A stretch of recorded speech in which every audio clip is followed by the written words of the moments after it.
भारत-पाक तणावाच्या पार्श्वभूमीवर डीआरडीओला मोठं यश। हैदराबादमधील प्रयोगशाळेत स्क्रॅमजेट इंजिनची 1000 सेकंदापर्यंत यशस्वी ग्राउंडवर टेस्टिंग। स्क्रॅमजेट इंजिन हायपरसोनिक मिसाईलमध्ये बसवलं जाणार।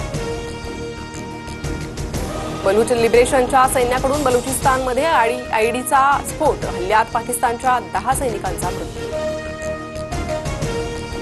पाकिस्ताननं 30 वर्ष दहशतवाद्यांना मदत पुरवली, आम्हाला याची मोठी किंमत मोजावी लागली। पाकिस्तानचे रक्षा मंत्री ख्वाजा आसिफ यांची मोठी कबुली। पहलगाम हल्ल्याचा कट फेब्रुवारी महिन्यातच शिजल्याचं समोर। फेब्रुवारी महिन्यात पाकव्याप्त काश्मीरमध्ये जगातल्या मोठ्या अतिरेक्यांचा मेळावा। पहलगाम हल्ल्याचा मास्टरमाइंड सैफुल्लाही या मेळाव्यात असल्याचा संशय।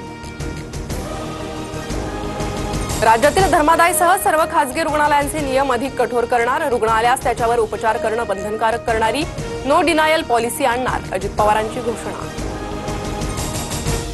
पहलगाम हल्ल्यावरून महाविकास आघाडीत मतभेद। गृहमंत्री अमित शहांनी राजीनामा द्यावा, राऊतांची मागणी। तर आता दहशतवाद्यांना शोधणं महत्त्वाचं, कुणाला काढा असं मी बोलणार नाही, शरद पवारांचं वक्तव्य। पवारांच्या